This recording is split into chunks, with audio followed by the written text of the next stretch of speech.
avant même que ça aille même, ça prenne des proportions, voilà, un peu disproportionnées, je l'ai même envoyé un message, on a rigolé même de ça. Lui-même sait que je rigole parce qu'il connaît ma personne. Il n'y a rien il y a rien entre lui et moi, c'est tranquille.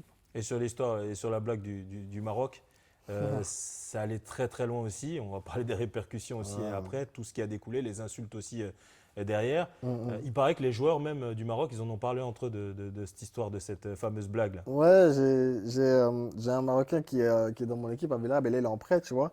Et lui, il me disait que eux, ils ont un chat ensemble, tu vois, et ils ont partagé un peu ce que j'ai dit. Et pour eux, c'était un manque de respect.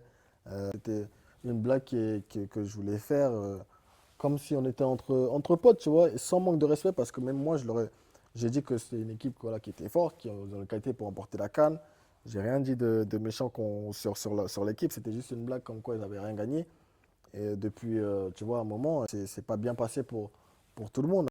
Et est-ce que tu peux nous raconter les heures qui ont suivi euh, la publication de cette vidéo? Qu'est-ce qui s'est passé déjà entre la vidéo qui sort, peut-être les réactions de tes proches, de ta famille, qui te font remonter un petit peu toutes les proportions que cette vidéo-là a pu prendre? Ben, tu vois, je crois que c'est le jour même, je crois, le jour même quand la vidéo elle sort, je crois, je sors de l'entraînement.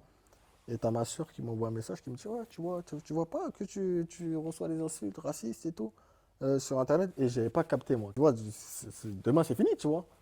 Et elle me dit, non, mais parce que là, parce qu'elle me disait, parce que là, il y en a beaucoup, tu vois. Et après, je suis parti regarder.